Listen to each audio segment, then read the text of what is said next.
नमस्कार प्यारे साथियों, स्वागत है आप सभी मित्रों का स्टडी वेव्स के ऑफिशियल प्लेटफॉर्म पर। कैसे हैं आप सभी लोग?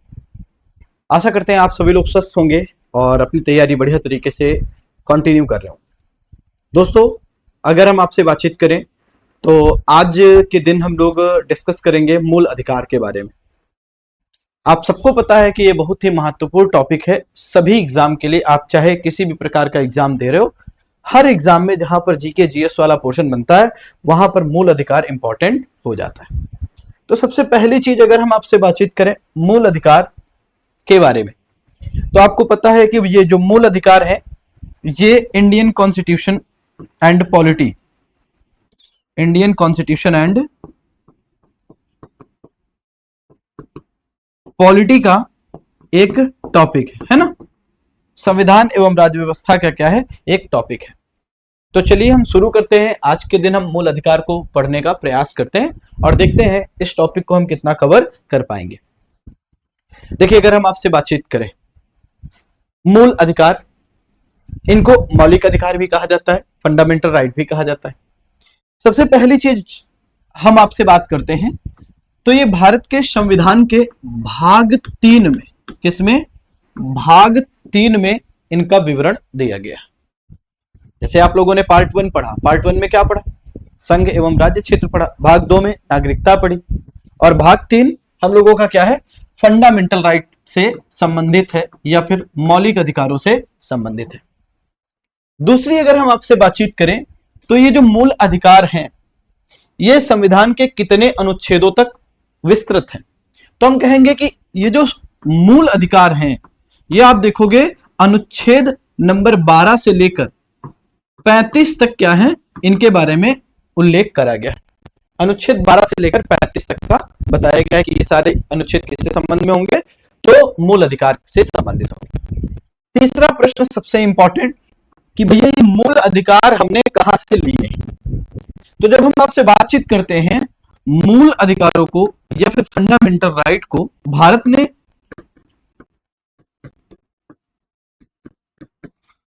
ने कहां से लिया है? तो भारत ने आप देखोगे तो अमेरिका से लिया है। कहां से? अमेरिका से लिया गया, अमेरिका से हमने लिया। चलिए, 3 सबसे इंपॉर्टेंट पॉइंट और 3 लाइन में हमने इसको डिस्कस कर लिया। लेकिन क्या सबसे पहले मूल अधिकारों के बारे में जो वर्णन है वो अमेरिका के संविधान में मिलता है? जी नहीं। सबसे पहले अगर हम आपसे बातचीत करें तो ये 1215 में ब्रिटेन में एक Magna carta, bill of right की अनाउंसमेंट की गई। कहां पर? बिल ऑफ राइट्स दिए गए ब्रिटेन की जनता को, वहां के शासक के द्वारा। ये यूनाइटेड किंगडम की बात हो रही। और यही जो बिल ऑफ राइट्स थे इन्हें ही क्या कहा गया? इन्हें मैग्ना कार्टा कहा गया। अधिकारों का मैग्ना कार्टा कहा गया, अधिकारों का मैग्ना कार्टा कहा गया। तो ये जो बिल ऑफ राइट है इन्हें के बिहाफ पर अमेरिका ने अपने नागरिकों को कुछ मूल अधिकार प्रदान किए और हमने अमेरिका से लिए। अपने परिस्थिति, दशा, काल से संबंधित करते हुए हमने इसमें संशोधन किया और हमने अपने देश के अनुरूप फंडामेंटल राइट्स को अप्लाई किया। तो ये जो मूल अधिकार हैं, मूल अधिकारों को आप क्या कह सकते हो? भारत में मैग्ना कार्टा के रूप में भी जाना जा सकता है। तो मूल अधिकारों को भारत का मैग्ना कार्टा, भारत का मैग्ना कार्टा कहा जाता है। मैग्ना कार्टा कहा जाता है। भारत का मैग्ना कार्टा क्या है? तो हम कहेंगे मूल अधिकार जो है इनको भारत में मैग्ना कार्टा के रूप में देखते हैं। चलिए, अब हम आगे बातचीत करते हैं। अब सबसे पहला प्रश्न उठता है कि भैया ये मूल अधिकार हैं कहां, क्या है? What is fundamental right? तो सिंपल सी बातचीत हम करते हैं, मूल अधिकार क्या होते हैं? देखिए, अगर हम आपसे बातचीत करें मूल अधिकार के बारे में, बिल्कुल सिंपल सी बातचीत करें तो वह अधिकार या वे अधिकार जो व्यक्ति के नैतिक विकास के लिए, आध्यात्मिक विकास के लिए, बौद्धिक विकास के लिए, और अगर हम आपसे बातचीत करें तो आप क्या कहोगे? भौतिक विकास के लिए आवश्यक होते हैं। भौतिक विकास, बौद्धिक विकास, इसके साथ साथ नैतिक विकास और उसके साथ साथ आध्यात्मिक विकास के लिए जो अधिकार आवश्यक होते हैं उनको कहा गया मूल अधिकार। तो सिंपल सी बातचीत करें, वह अधिकार जो वह अधिकार जो व्यक्ति के भौतिक, नैतिक,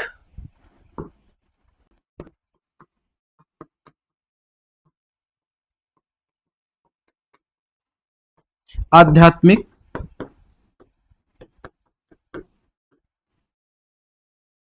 भौतिक, नैतिक, आध्यात्मिक और इसके साथ साथ बौद्धिक, भौतिक के साथ साथ बौद्धिक विकास के लिए क्या होते हैं, विकास के लिए आवश्यक होते हैं, विकास के लिए आवश्यक होते हैं, आवश्यक होते हैं, क्या कहते हैं, मूल अधिकार कहते हैं। सिंपल सी भाषा में कहोगे फंडामेंटल राइट कहते हैं, मूल अधिकार कहते हैं। ठीक, चल बहुत अच्छी बात है। अब हम आज ही के सेशन में अभी जस्ट डिस्कस करने चले मूल अधिकार की विशेषताएं। तो अगला हम सब हेडिंग करेंगे इसी में, मूल अधिकार की विशेषताएं क्या है, फीचर्स ऑफ फंडामेंटल राइट, मूल अधिकार की विशेषताएं, मूल अधिकार की विशेषताएं या फीचर्स ऑफ फंडामेंटल राइट। चलिए डिस्कस करते हैं एक एक। मूल अधिकार की विशेषता नंबर ये है कि मूल अधिकार निरपेक्ष या असीमित नहीं है। असीमित या निरपेक्ष नहीं होने का क्या मतलब है, मतलब व्यक्ति के विकास के लिए जितने अधिकार जरूरी होते हैं वो प्रदान किए गए, लेकिन दूसरे का आप शोषण या हनन नहीं कर पाओ। मतलब आपके जो अधिकार, जैसे मैंने कहा आर्टिकल 19 बातचीत करता वाक, विचार एवं अभिव्यक्ति की स्वतंत्रता का अधिकार। अब विचार और अभिव्यक्ति की स्वतंत्रता का अधिकार है, लेकिन अब आप गाली किसी को देना शुरू कर दो और बाद में कहो कि नहीं ये हमारा मूल अधिकार है, नहीं, तो ऐसी स्थिति में कहेंगे मूल अधिकार तो असीमित नहीं है। पहली बात समझिएगा, निरपेक्ष नहीं है, असीमित नहीं है, मतलब मूल अधिकारों पर युक्त प्रतिबंध लगाए जा सकते हैं। तो पहली विशेषता क्या है, सिंपल सी भाषा में कहेंगे पहली विशेषता के बारे में, तो पहली विशेषता लिखिएगा, मूल अधिकार निरपेक्ष या असीमित नहीं है। मूल अधिकार निरपेक्ष या असीमित नहीं है, निरपेक्ष या असीमित नहीं है, असीमित नहीं है। इन पर युक्ति निर्बंधन, इन पर युक्ति प्रतिबंध, युक्ति प्रतिबंध लगाए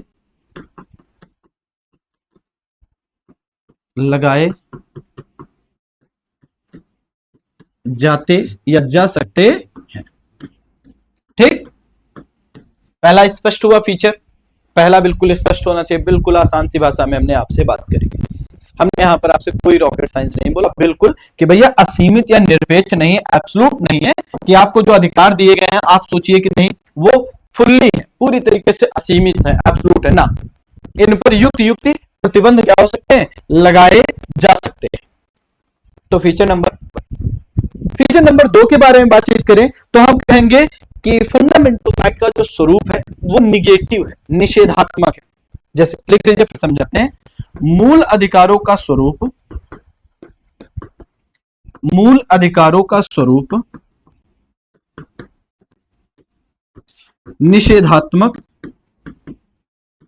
या फिर हम क्या कहें निगेटिव है। इसका मतलब क्या है, मूल अधिकार मना करते हैं। निषेधात्मक का मतलब समझिएगा, इनका स्वरूप है निषेधात्मक, मना करते हैं। जैसे कहा जाता है, सरकार को निर्देश दिया जाता है कि लोक नियोजन के विषय में अवसर की समता रखी जाएगी, अस्पृश्यता का अंत किया जाएगा, विधि के समक्ष समता होगी, जाति, लिंग, धर्म, जन्म स्थान आदि के आधार पर भेदभाव नहीं होगा। ध्यान समझना, नहीं होगा। तो ये जो अधिकार हैं, ये अधिकार जैसे हैं निगेटिव टाइप के दिए गए हैं, निगेटिव हैं। और दूसरी बात, अगर इन अधिकारों का हनन होता है, इन अधिकारों का क्या होता है, हनन किया जाता है सरकार के द्वारा, तो ऐसी स्थिति में आप सुप्रीम कोर्ट के दरवाजे खटखटा सकते हो कि सरकार ने क्या किया, हमारे मूल अधिकार का हनन किया है या एक प्रकार से हमको ये अधिकार मिलने से रोका है। तो ध्यान समझिएगा, अगले फीचर की बातचीत करें तो हम कहेंगे फंडामेंटल राइट प्रवर्तनीय है, मतलब इनफोर्सेबल है। फंडामेंटल राइट कैसे है? तीसरी विशेषता है मूल अधिकार, मूल अधिकार क्या है? प्रवर्तनीय है, मतलब इनको लागू किया जाएगा, ये लागू है, बस अगर युक्त युक्त प्रतिबंध को हटा दो तो प्रवर्तनीय है कि नहीं। आप सोचो, मूल अधिकार, एक मिनट रुकना, मूल अधिकार क्या है? तो मूल अधिकार प्रवर्तनीय है, इनफोर्सेबल है। इनफोर्सेबल का क्या मतलब होता है? मतलब ये है, हम कहेंगे कि राज्य के मनमाने रवैये के खिलाफ प्रदान करे गए। क्या कहेंगे? राज्य के यह जो अधिकार है, ये जो अधिकार है, अगली बातचीत करें तो हम कहेंगे यह अधिकार राज्य के मनमाने रवैये के खिलाफ प्रदान किए गए हैं।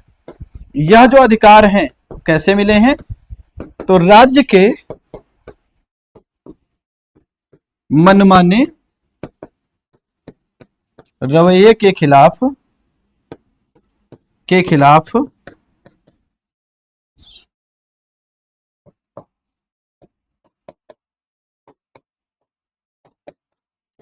प्राप्त हुए हैं। राज्य के मनमाने रवैये के खिलाफ ये अधिकार क्या हुए? हमको मिले। ठीक, कि राज्य ये नहीं कर सकता है, राज्य के लिए निर्देश दिए गए हैं। क्या निर्देश है? विधि के समक्ष समता तथा विधियों का समान संरक्षण करेगी। राज्य लोक, अगर हम आपसे बातचीत करें तो राज्य जो होगा वो धर्म, मूल वंश, लिंग, जाति, जन्म स्थान आदि के बिहार पर विभेद नहीं करेगा अपने नागरिकों के बीच में। तो ये राज्य को निर्देश दिए गए ताकि राज्य कहीं ये तो नहीं कि मनमाना स्वरूप अपना ले, तो मनमाना स्वरूप यहां नहीं चलेगा। कॉन्स्टिट्यूशन के बिहाफ पर क्या होगा? देश का शासन प्रशासन संचालित किया जाएगा। अगली अगर हम आपसे बातचीत करें तो कुछ मूल अधिकार केवल नागरिकों को प्राप्त हैं, जबकि कुछ मूल अधिकार नागरिक प्लस विदेशियों को प्राप्त है। मतलब हम आपसे कहें तो कुछ मूल अधिकार विदेशियों को प्राप्त नहीं है। जैसे कुछ मूल अधिकार केवल नागरिकों को प्राप्त हैं, केवल नागरिकों को प्राप्त हैं, को प्राप्त हैं, ब्रैकेट में विदेशियों को नहीं, विदेशियों को नहीं, विदेशियों को नहीं, विदेशियों को नहीं। जरा देखते हैं क्या सेगमेंट चल रहा है, क्या सिस्टम है। करेक्ट, कुछ मूल अधिकार केवल नागरिकों को प्राप्त हैं, विदेशियों को प्राप्त नहीं। जैसे कि बातचीत करें आर्टिकल 15, अनुच्छेद 15। आर्टिकल 15 क्या है? ये केवल और केवल नागरिकों को प्राप्त है। फिर और कौन सा आर्टिकल है? हम कहेंगे आर्टिकल 16, अनुच्छेद 16। आर्टिकल 16 जो है वो केवल और केवल भारतीयों को प्राप्त है। इसके साथ साथ अगर हम अगली बातचीत करें तो अगला आर्टिकल कौन है? तो अगले आर्टिकल की बातचीत करेंगे तो अगला आर्टिकल है 19, आर्टिकल 19। अगला आर्टिकल कौन है? अगले आर्टिकल की जब हम बातचीत करेंगे तो हम कहेंगे आर्टिकल 29 और आर्टिकल 30। आर्टिकल 30 ये 5 अधिकार हैं, 5 मौलिक अधिकार हैं जो केवल और केवल किसको मिले हुए हैं? जो केवल और केवल भारतीयों को मिले हुए हैं। अब यहां पर जैसे अगर हम आपसे बातचीत करें कि जरा सोचिए कि आर्टिकल आपका जो 15 है वो क्या बात करता है। आर्टिकल 15 के बारे में सोचिए तो आर्टिकल 15 ये कहता है धर्म, मूल वंश, जाति, लिंग, जन्म स्थान के आधार पर, धर्म, मूल वंश, जाति, लिंग, जन्म स्थान के आधार पर, स्थान के आधार पर विभेद का प्रतिषेध, मतलब भेदभाव को क्या किया जाता है? मना किया जाता। लेकिन जब हम आगे आर्टिकल 15 को एक्सप्लेन करेंगे तब हम आपको बताएंगे कि ये जो अधिकार है विदेशी लोगों को प्राप्त नहीं है, कि विदेशी लोग कहें नहीं भैया हमको भी अधिकार चाहिए, तो विदेशियों को यह अधिकार मना किया गया, ये विदेशियों को अधिकार प्राप्त नहीं है। इस आधार पर विदेशी लोग कहां सुप्रीम कोर्ट नहीं जा सकते। आर्टिकल 16 क्या कहता है, 16 के बारे में सोचा। आर्टिकल 16 ये कहता है लोक नियोजन के विषय में अवसर की समता होगी। लोक नियोजन के विषय में क्या होगी, विषय में अवसर की समता। अवसर की समता मतलब सरकारी नौकरी वगैरह में क्या होगा, जब आपको जॉब दी जाएगी, पब्लिक एक प्रकार से आप गवर्नमेंट एम्प्लॉय बनोगे, तो ऐसी परिस्थिति में कहा गया है कॉन्स्टिट्यूशन में अवसर की समता होगी। लेकिन हमने आपको बताया कि ये निरपेक्ष नहीं है, पहले ही मैंने कहा। तो सरकार क्या कर सकती है, देश की परिस्थितियों को, देश के जो वातावरण है उसको एनालिसिस कर सकती है, और उसके भी यहां पर क्या किया जा सकता है, कुछ रिजर्वेशन जैसी चीजें हमारे यहां पर लागू की जाती है। आपने देखा OBC, SC, ST, general reservation के बिहाफ पर क्या होता है, ये हमारे यहाँ पर लोक नियोजन के आधार पर क्या किया जाता है, थोड़ा सा डिस्क्रिमिनेशन हो सकता है। अगला आर्टिकल 19 किसको नहीं पता है, वाक एवं अभिव्यक्ति की स्वतंत्रता का अधिकार। अगला जो है वो कह रहा वाक एवं अभिव्यक्ति की स्वतंत्रता का अधिकार। वाक एवं अभिव्यक्ति की स्वतंत्रता का अधिकार।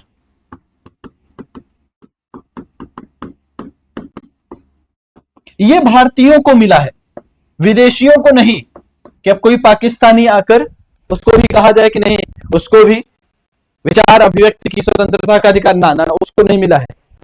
युक्त निर्बंधन भारतीयों पर भी लगे हैं, लेकिन ये जो राइट है ये विदेशियों को मिला नहीं। आर्टिकल 29 और 30 ये बेसिकली अगर हम कहें तो अल्पसंख्यकों के अधिकारों से संबंधित है। मतलब अगर हम आपसे बातचीत करें तो हम क्या कहेंगे, बेसिकली अल्पसंख्यकों के अधिकार जो है आर्टिकल 29 में, और अल्पसंख्यकों को अपने मनपसंद की शिक्षण संस्थान स्थापित करने का जो अधिकार है आर्टिकल 30 में। मतलब हम सिंपल सी भाषा में कहें तो आर्टिकल 29 और 30 ये अल्पसंख्यकों के अधिकार है, ये अल्पसंख्यकों को अधिकार। तो अभी हम जब डिटेल में करेंगे आर्टिकल 12, 13, 14, 15, 16 सब एक एक करके एक एक का ऑपरेशन करा जाएगा, बिल्कुल आप परेशान ना होइए, और बहुत डिटेल में हम लोग इन सब चीजों को पढ़ेंगे। ठीक, तो पहला तो सेगमेंट आपका ये हो गया कि भैया कुछ मूल अधिकार किसको प्राप्त है, विदेशियों को नहीं मिले हैं। तो हम कहेंगे ये 15, 16, 19 और 29, 30, 15, 16, 19, 29, 30 ये केवल और केवल भारतीयों को मिले हैं, विदेशियों को ये अधिकार प्राप्त नहीं है। ठीक है, अगली बातचीत करें। देखिए अधिकांश जो फंडामेंटल राइट हैं, अब 12 से 35 तक की संख्या है, अधिकांश फंडामेंटल राइट जो हैं व्यक्ति को राज्य के विरुद्ध मिले, जबकि कुछ फंडामेंटल राइट ऐसे हैं जो व्यक्तियों के अपोज में भी मिले, व्यक्तियों के भी अपोज में मिले। आप समझिए, व्यक्ति के बिहाफ पर प्रतिषेध नहीं होगा, राज्यों के अगेंस्ट तो मिले हैं कि राज्य हमारे अगर अधिकारों का शोषण करेगा तो ये तो हो गया राज्य के खिलाफ मिले। कुछ अधिकार हमको कैसे मिले हैं, हम कहेंगे व्यक्तियों के विरुद्ध। अस्पृश्यता के अंत की बात आर्टिकल 17 में करी गई, तो आप इसको एनालिसिस करके देखिए अस्पृश्यता का अंत। अस्पृश्यता कैसे होती, समाज में होती, व्यक्तिगत स्तर पर होती, तो अस्पृश्यता के अंत की बात करी गई, एबोलिशन ऑफ अनटचेबिलिटी की बात करी गई। समझे। तो अगर हम यहां पर अगले फीचर की बातचीत करें, अगला नेक्स्ट फीचर कौन सा है, 4, और ये आपका हो गया 5। अगला है 6 नंबर। 6 नंबर जो फीचर है वो क्या हम कहेंगे, कुछ मूल अधिकार व्यक्ति को राज्य के विरुद्ध प्राप्त हैं। कुछ मूल अधिकार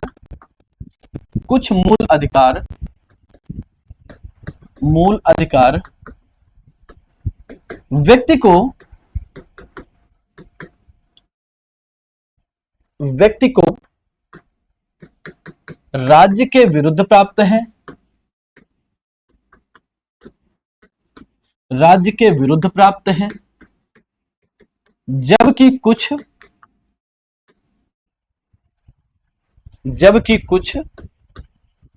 निजी व्यक्तियों के विरुद्ध, निजी व्यक्तियों के विरुद्ध।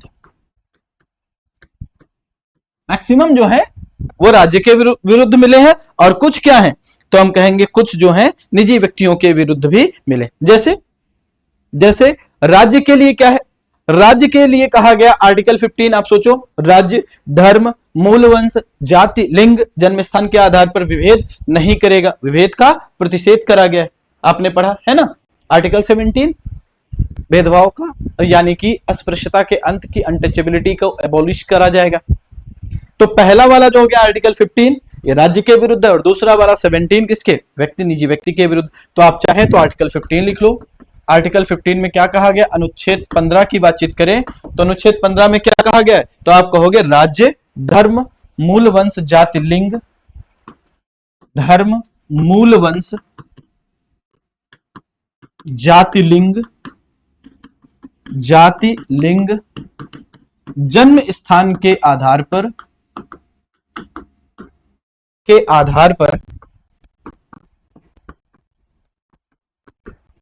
अपने नागरिकों के मध्य या अपने नागरिकों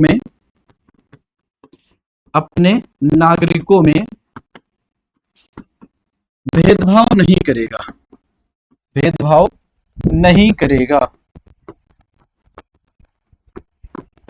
ठीक।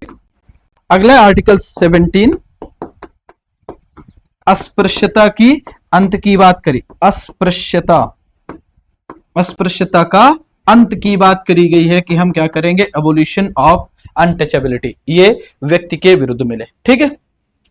ये जो मूल अधिकार हैं इनको अगर आप देखोगे तो फोकस करोगे तो पाओगे कि सुप्रीम कोर्ट की सुरक्षा प्राप्त है। मतलब अगली विशेषता है, हम कहेंगे मूल अधिकारों को फंडामेंटल राइट को सुप्रीम कोर्ट द्वारा सुरक्षित किया गया है या सुरक्षा प्राप्त है, सुरक्षा प्राप्त है, सुरक्षा प्राप्त है, सुरक्षा प्राप्त है। ठीक। अगली अगर हम आपसे बातचीत करें तो कोई भी परिस्थिति उत्पन्न हो जाए, आर्टिकल 20 और 21 सस्पेंड नहीं होंगे, लेकिन अगर युद्ध या बाह्य आक्रमण हो रहा है तो आर्टिकल 19 को सस्पेंड किया जा सकता है। मतलब आर्टिकल, ध्यान समझना, 2021 बहुत इंपॉर्टेंट है और आर्टिकल 19 बहुत इंपॉर्टेंट है। सुप्रीम कोर्ट के अधिकांश जो वर्डिक्ट आएंगे आप देखोगे आर्टिकल 21 के रिस्पेक्ट में आएगा या तो 19 के रिस्पेक्ट में आएगा। तो जब हम अगले पॉइंट की बातचीत करते हैं, अगला 8 नंबर क्या लिखेंगे, अगला 8 नंबर विशेषता लिखिएगा कि भैया राष्ट्रीय आपातकाल के दौरान, राष्ट्रीय आपातकाल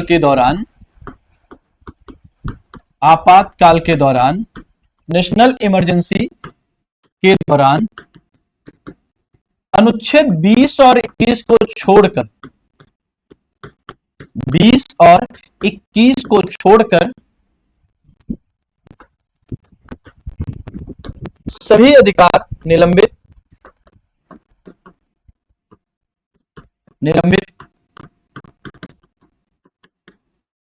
हो जाएंगे।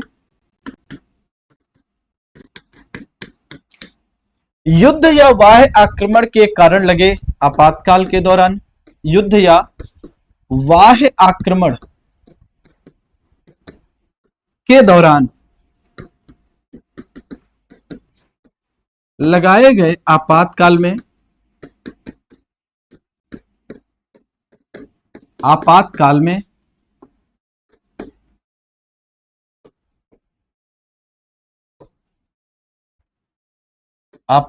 में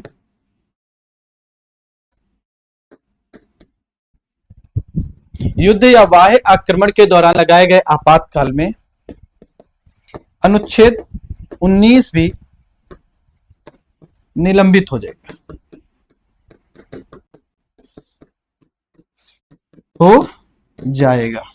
ये आर्टिकल 19 को ये कहा गया कि अगर विदेश से किसी अन्य राष्ट्र से आक्रमण हो रहा है तो ऐसी स्थिति में आर्टिकल 19 को राष्ट्रीय सुरक्षा बनाए रखने के रिस्पेक्ट में क्या किया जाता है, निलंबित किया जाएगा कि भैया वहां क्यों अभिव्यक्ति की स्वतंत्रता का जो अधिकार है उस पर भी थोड़ा सा हम अंकुश लगाएंगे। ठीक है। अगली अगर हम आपसे बातचीत करें, जो हमारा मूल संविधान था, ध्यान समझिएगा, मूल संविधान में अगर आप देखोगे 7 प्रकार के मूल अधिकार थे। मूल संविधान में कितने प्रकार के अधिकार थे, संविधान में 7 प्रकार के प्रकार के मूल अधिकार थे। मूल अधिकार थे। पहले सातों के बारे में बातचीत कर लेते हैं। 7 प्रकार के मूल अधिकार क्या क्या थे, जरा देखिएगा, चार्ट के माध्यम से समझने का प्रयास करते हैं। ठीक है, पहला नंबर जो अधिकार था वो क्या था, हम कहेंगे भैया समानता का अधिकार। पहला क्या है, कहेंगे समानता का अधिकार। समानता का अधिकार। ठीक, दूसरे के बारे में बातचीत करें, दूसरा क्या है, स्वतंत्रता का अधिकार। स्वतंत्रता का अधिकार। तीसरा क्या है, तीसरे की बातचीत करें तो हम कहेंगे शोषण के विरुद्ध अधिकार। शोषण के विरुद्ध अधिकार। शोषण के विरुद्ध अधिकार। चौथा क्या है, चौथे की बातचीत करें, धार्मिक स्वतंत्रता का अधिकार। धार्मिक स्वतंत्रता का अधिकार।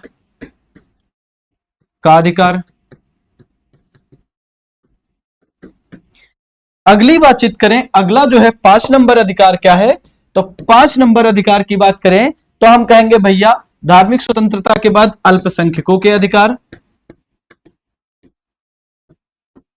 अल्पसंख्यकों के अधिकार।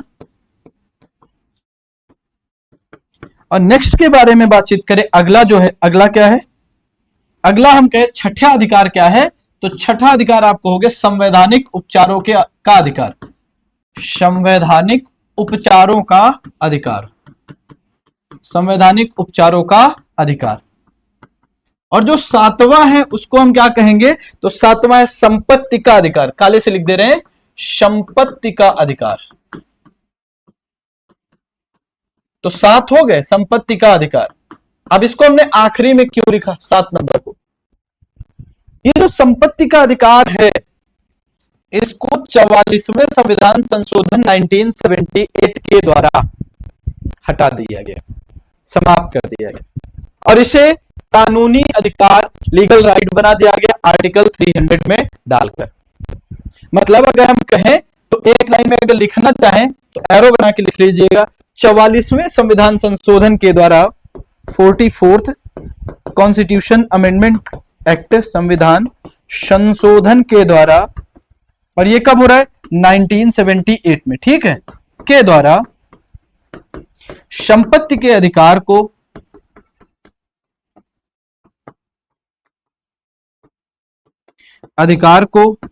मूल अधिकार से बाहर कर, मूल अधिकार से बाहर कर, बाहर, मूल अधिकार से बाहर कर क्या डाल दिया गया, तो हम कहेंगे कानूनी अधिकार बना दिया गया। बाहर कर आर्टिकल 300 का में रखा गया और इसे क्या कर दिया गया, और इसे कानूनी अधिकार बना दिया गया, और इसे कानूनी अधिकार बना दिया गया। ठीक, तो वर्तमान समय में कितने प्रकार के अधिकार हैं, मूल अधिकार कितने प्रकार के, 6 प्रकार के अधिकार। तो 6 प्रकार के समानता का अधिकार, और समानता का अधिकार कहां से कहां, तो आप कहोगे आर्टिकल 14 से लेकर 18 तक जो है, आर्टिकल जो है 14 से लेकर 18 तक किसकी बात करता है, समानता के अधिकार की बात करता है। शोषण के विरुद्ध, स्वतंत्रता का अधिकार, आर्टिकल अगर आप देखोगे तो आर्टिकल 19 से लेकर 22 तक जो है वो किसके विरुद्ध है, स्वतंत्रता का अधिकार है। शोषण के विरुद्ध अधिकार जो है आप इसको देखोगे आर्टिकल 23 और 24 में बातचीत करी गई है। जो अगला है वो धार्मिक स्वतंत्रता का अधिकार है, आर्टिकल 25 से लेकर 28 तक की बात करी गई है। और अगला संवैधानिक उपचारों का अधिकार, यह बात किसकी करी गई, आर्टिकल 32 की बात करी गई 32। और यह संवैधानिक उपचारों का जो अधिकार है इसको क्या कहा गया, इसको डॉक्टर भीमराव अंबेडकर जी के द्वारा इसको संविधान की आत्मा कहा गया है। कि अगर आपका कोई अधिकार क्या होता है, दिक्कत करता है, सरकार के द्वारा रोका जाता है, आपको नहीं प्राप्त होता है, तो आप सीधे क्या कर सकते हो, आर्टिकल 32 के तहत सीधे सुप्रीम कोर्ट और हाई कोर्ट जा सकते हो। क्लियर? चलिए, इतना हो गया। अब हम आगे बातचीत करते हैं। थोड़ी सी यहां पर इतनी बातचीत हो गई है, अब हम आपसे बातचीत करते हैं। एक यहीं पर आज हिस्ट्री खत्म कर देते हैं, ताकि अगले सेशन में हम लोग आर्टिकल 12 क्या है, 13 क्या है, 14 क्या है, 15 क्या है, 16 क्या है, इसी तरीके से 19, 20, 25, 26, 30 और 32 ये पढ़ पाए। देखिए, विवाद ये है, क्या मूल अधिकारों में संशोधन हो सकता है या नहीं हो सकता है? तो हम जो हेडिंग करेंगे, तो हम कहेंगे, हेडिंग करेंगे फंडामेंटल राइट संशोधनीय है या नहीं। एक हेडिंग करो, मूल अधिकार संशोधनीय है या नहीं। एक डिबेट है, मूल अधिकार संशोधनीय है या नहीं, संशोधनीय है या नहीं, ये एक डिबेट है। इसके संबंध में ढेर सारे केस भारत में देखने को मिलते हैं। ढेर सारे यहां पर क्या देखने को मिलेंगे, केस देखने को मिलेंगे। तो चलिए हम एक एक करके हम पढ़ना शुरू करते हैं। सबसे पहला केस है शंकरी प्रसाद केस 1951। पहला केस क्या है, हम कहेंगे शंकरी प्रसाद केस 1951। शंकरी प्रसाद केस 1951 में हुआ और सुप्रीम कोर्ट ने कहा, जी हां, मूल अधिकार क्या है, फंडामेंटल जो राइट है, मूल अधिकार, उनमें संशोधन किया जा सकता है, मतलब संशोधनीय है, संशोधनीय है। ये पहला वर्डिक्ट था। कोई दिक्कत नहीं, पार्लियामेंट क्या कर सकती है, संशोधन कर सकती है, ऐसा शंकरी प्रसाद केस में कहा गया। शंकरी प्रसाद वाद या केस 1951। इसके बाद अगर हम आपसे बातचीत करें दूसरे केस के बारे में, दूसरा जो केस है वो है सज्जन सिंह केस 1965। सज्जन सिंह केस 1965। इसमें क्या कहा गया, इसमें भी यही कहा गया कि भैया मूल अधिकार क्या है, संशोधनीय है, संशोधनीय। रिपीट हो गया, बहुत अच्छी बात है। फिर अगला जो केस होता है तीसरा, और यहां से विवाद शुरू होता है, गोलकनाथ केस 1967। तो गोलकनाथ केस 1967 में क्या कहा गया, गोलकनाथ केस 1967 में कोर्ट के द्वारा कहा गया कि फंडामेंटल जो राइट हैं वो संशोधनीय नहीं है, संशोधनीय नहीं है। नया वर्डिक्ट आ गया, अब सरकार के लिए चुनौती। अब समय देखो, 1967 का टाइम चल रहा है। 1967 में आप देखोगे, इस समय हमारे यहाँ पर 1966-67 में हरित क्रांति हो रही है। सरकार थोड़ा सा आर्थिक संकट से गुजर रही है, लेकिन थोड़ा सा स्थिति अगर आप देखोगे तो सत्ता पे आपकी देखोगे इंदिरा गांधी जी अपनी प्रभुता स्थापित करने का प्रयास कर रही हैं। और यहां से जो निकल कर सामने आ रहा है, इसी में क्या हुआ, इसी में देखोगे बाद में इसी के बिहाफ पर क्या हुआ कि फंडामेंटल राइट संशोधनी नहीं है, तो ठीक है, ये हो गया। इसके बाद संसद ने क्या किया, 24th कॉन्स्टिट्यूशन अमेंडमेंट कर दिया, और इसमें यह कहा गया कि भैया फंडामेंटल राइट में संशोधन किया जा सकता है। संसद क्या कर रही है, ध्यान से समझना, संसद क्या कर रही है, संसद के द्वारा आप देखोगे एक संविधान संशोधन पारित करा गया, और संविधान संशोधन क्या था, 24वां संविधान संशोधन 1971। 24वां संविधान संशोधन 1971। और ये क्या कह रहा है, ये कह रहा है, ये बता रहा है कि फंडामेंटल, ये संविधान संशोधन इसलिए है क्योंकि ये बताना चाह रहा है कि भैया फंडामेंटल राइट में क्या किया जा सकता है, संशोधन किया जा सकता है, संशोधन किया जा सकता है। ठीक, कोई दिक्कत वाली बात नहीं। अब इसी को लेकर विवाद उत्पन्न हुआ, और विवाद मतलब ये 24वें संविधान संशोधन को क्या किया गया, चुनौती दी गई। और चुनौती किस केस के बिहाफ से दी गई, केशवानंद भारती वाद के नाम से, केशवानंद भारती केस। किसी दिन हम केशवानंद भारती जी के बारे में बातचीत करेंगे। केशवानंद भारती केस या वाद 1973 1973। इसके माध्यम से क्या हो रहा है, केशवानंद भारती केस के माध्यम से ये 24वें संविधान संशोधन को चुनौती की गई। केशवानंद भारती केस में कोर्ट क्या कह रही बिल्कुल करिए संशोधन, कोई दिक्कत वाली बात नहीं। फंडामेंटल राइट में क्या हो सकता है, कह रहे संशोधन करो। कोर्ट कह रही संशोधन किया जा सकता है, किया जा सकता है, पहली तो ये चीज। लेकिन जब आप संविधान संशोधन, संसद मतलब जब फंडामेंटल राइट में संशोधन किया जाएगा तो संविधान का मूल ढांचा प्रभावित नहीं होना चाहिए। मतलब संविधान मूल अधिकारों में संशोधन के दौरान, अधिकारों में संशोधन के दौरान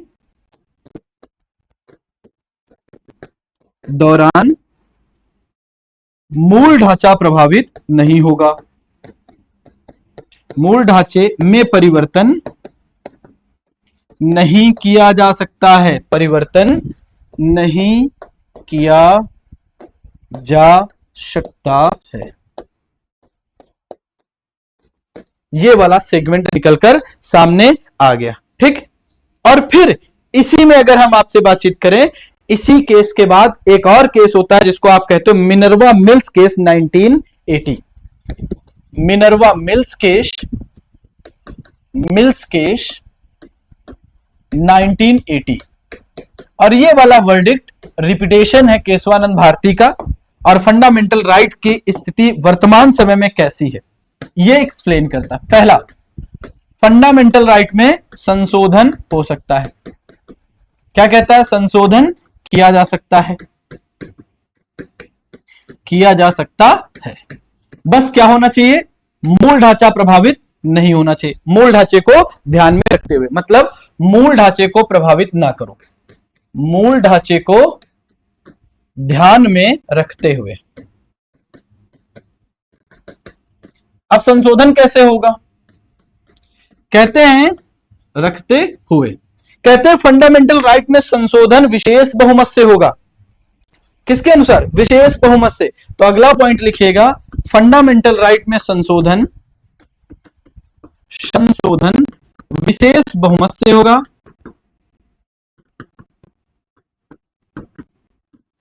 विशेष बहुमत से होगा। अब विशेष बहुमत की बातचीत यहां पर आ रही।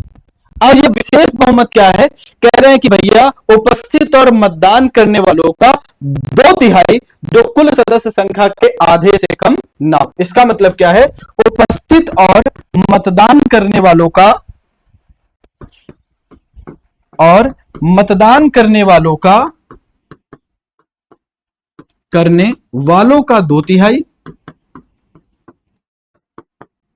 जो कुल सदस्य संख्या का आधे से कम ना हो, जो कुल सदस्य संख्या का आधे से कम ना हो, आधे से कम ना हो, जो कुल सदस्य संख्या का आधे से कम ना हो, ठीक है। और अगर ध्यान से समझना, और अगर संशोधन में किसी प्रकार का मूल ढांचा पाया जाता है, अगर संशोधन में किसी प्रकार का मूल ढांचा पाया गया तो संशोधन उस सीमा तक रद्द कर दिया जाएगा जितने तक मूल ढांचा क्या होगा, प्रभावित होगा, ठीक है। यह सेशन इतना ही था। इसके आगे अब हम आर्टिकल 12, 13, 14, 15 ये सब पढ़ना शुरू करेंगे। तो आप लोगों को सेशन को लाइक करना है, अच्छा लगे तो शेयर भी करना है, कमेंट भी करना है, और दूसरी बात चैनल को सब्सक्राइब दोस्तों तक शेयर करिए ताकि दोस्त आपके क्या हो इसको सब्सक्राइब कर सके। और आप लोग हमारे टेलीग्राम चैनल से जुड़ने के लिए GKGS बाई सुधांशु सर तो क्या कर सकते हैं, ज्वाइन कर सकते हैं। इसमें आपको क्लास का लिंक मिल जाता है, ठीक है। दूसरी चीज क्या है, PDF मिल जाती है, ये आपको इंफॉर्मेशन आपको प्रोवाइड होती है। ठीक है, तो आज का सेशन यहीं तक है। आशा करेंगे सेशन आप सबको पसंद आया होगा। थोड़ा सा सपोर्ट आप सबका जरूरी है, थोड़ा सा सपोर्ट बनाए रखें।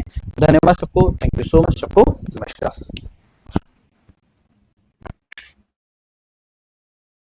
हाँ।